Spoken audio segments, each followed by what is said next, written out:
Du hast ein trotziges Kind geheiratet und das schwächt dich als Kaiser. Öffnen Sie das Tor!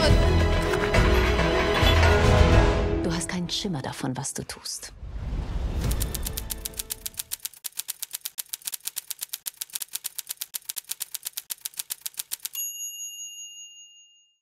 Ich habe letztens noch mal ein bisschen über die historische Figur Elisabeth nachgelesen und habe auch festgestellt, es war wirklich eine manische Frau. Ne? Die ist viel gereist, die hat viel Sport gemacht, die hatte, was Ernährung angeht, die hat sich ausgehungert, die war unglücklich am Hof, ist dem entflohen.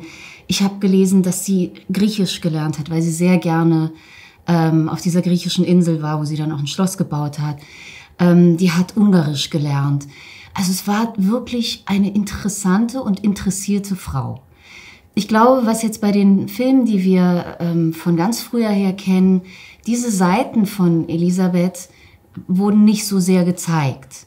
Ich glaube, was wir versucht haben mit unserer Elisabeth, ist ein bisschen diese historische Sissi zu zeigen, in ihren Kämpfen und in ihrem Leid da am Hof, in ihren Emanzipationsversuchen, in ihrem wirklichen Kampf, dieses System erstmal überhaupt zu begreifen und zu merken, dass sie das ablehnt, dass sie aber da auch in ihrem Anspruch an Freiheit und sie hat ja auch Gedichte geschrieben, also sich nicht zufrieden zu geben mit dieser Aufgabe, die ihr zugetragen wurde, nämlich eigentlich nur für einen Thronfolger zu sorgen, ja, und sonst still zu sein, den Mund zu halten und mit ihren Hofdamen zu sitzen und zu sticken. Das war ihr zu wenig. Und sie war, glaube ich, damals auch für ihre Zeit eigentlich eine moderne Frau, ihrer Zeit voraus. Und wir haben, glaube ich, wir haben versucht, das ein bisschen deutlicher zu zeigen, wie viel sie eigentlich wollte und wie viel ihr nicht gestattet wurde. Was unsere Serie, glaube ich, auch schafft, ist eben, was ich immer das Gefühl habe, dass man da so spürt, dass es eine junge Generation gibt, die gegen ein System ankämpft. Mhm. Und alle versuchen es auf ihre Art und Weise. Aber jeder kämpft zu seinem eigenen Kampf. Und fast geht diese junge Generation irgendwie daran kaputt.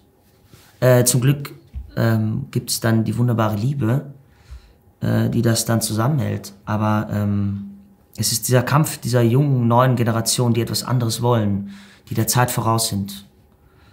Und ich glaube, rein formal ist es bei uns natürlich auch von dem Kostüm von Gabriela Reumer auch nochmal ein neuer Versuch, irgendwie eine neue Farbe in diesen Kosmos reinzubringen. Also die Entscheidung, kein Rot zu verwenden, kein Grün zu verwenden. Wie weit kann man gehen? Genau, wie weit kann man gehen, moderne Elemente in diese Kostüme einzupacken, ohne dass es komisch wirkt, ohne dass es, okay, also jetzt verschieben sich die Zeiten. Und ich finde, wenn ich die Kostüme anhabe und was ich gesehen habe und an euch gesehen habe, es kriegt so einen zeitlosen Geschmack. Und das finde ich ziemlich stark. Das ist auch ganz schön was fürs Auge, oder? Total.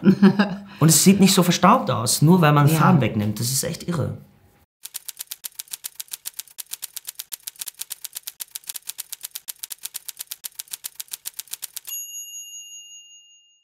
Naja, ich glaube, diese Figuren, alle Figuren auch um Elisabeth herum, sind auch unter anderem dazu da, um den Druck auf Elisabeth zu erhöhen. Maximilians Figur sowie meine Figur, wir üben immer wieder Druck auf Elisabeth aus. Die muss sich immer wieder auch zu diesen unterschiedlichen Leuten verhalten. Sie wird ja nicht in Ruhe gelassen. Ich glaube, das ist ein wichtiger Punkt, dass wir einfach auch dieser Figur auch dienen und diesem Paar auch. Mhm.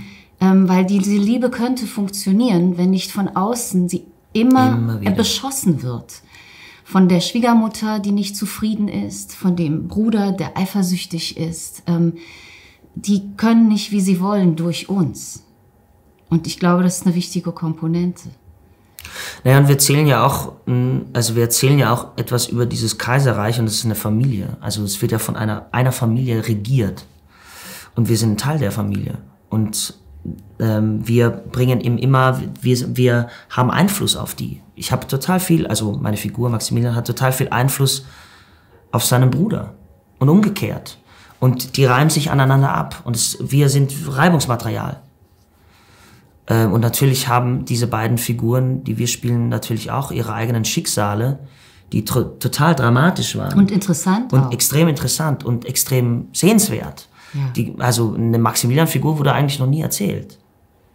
Und Sophie hat auch mehr Raum bekommen. Genau, viel mehr Raum. Viel mehr Raum als die anderen Sophies.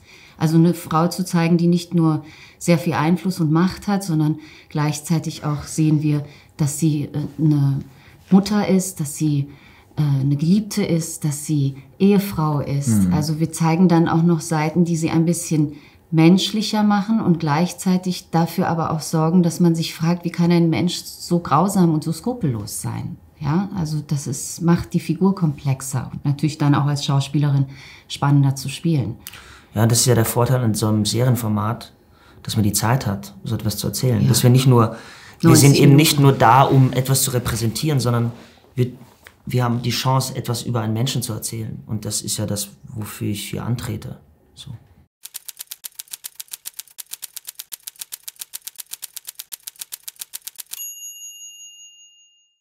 Ich wäre gar nicht Sophie, ich wäre das Volk. Ich wäre auch ein Volk. Also das würde ich mir wünschen, dass ich ein Volk bin. Weil sonst nein, nicht von den Lebensbedingungen natürlich, nein, die das Volk nicht, hatte. Das hat man sich nicht gewünscht. Aber ich denke, wäre ich so eine einflussreiche, machtvolle Person gewesen, dann hätte ich auf jeden Fall erstmal versucht, den Neoabsolutismus einfach mal die Monarchie abschaffen. Und hätte mich vielleicht selbst guillotiniert. Ja, oder einfach mal was Richtiges machen. Ich meine, wenn man schon in der Politik ist, kann man ja gute Dinge machen. Richtig. Die Chance hätten wir gehabt. Ja.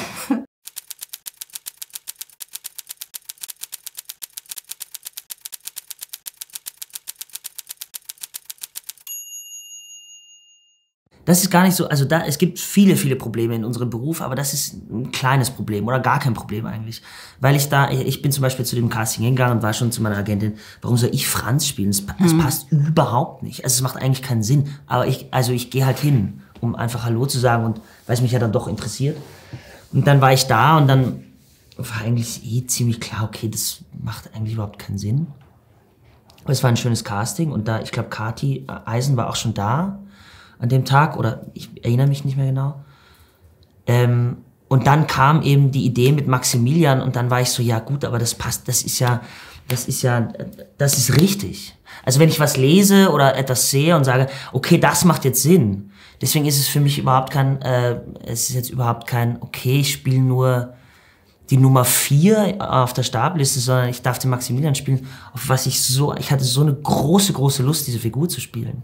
Man muss uns SchauspielerInnen ja auch irgendwie das Reflexionsvermögen auch zutrauen, dass wir auch selbst wissen, wenn etwas passt oder nicht passt. Und das hast du gut erklärt. Man spürt, dass etwas einem nicht gehört und ist gerne bereit, dann es auch abzugeben. Vor allen Dingen, wenn man dann belohnt wird mit so einer sensationellen Figur, wie sie Maximilian auch ist. Genau. Das ist ja dann nicht so, dass man denkt, ich hätte gerne lieber die Hauptrolle gespielt. Also darum ging es gar nicht. Und der Unterschied zu Maximilian ist natürlich, dass der die Hauptrolle spielen will. Unbedingt. Und der würde es auch ganz anders machen, und zwar viel besser. Mich haben sie auch erst für die Sissi eingeladen. Eben. Habe ich die Sophie gespielt. Ja, Ja klar, ja Oder? Ja, sicher.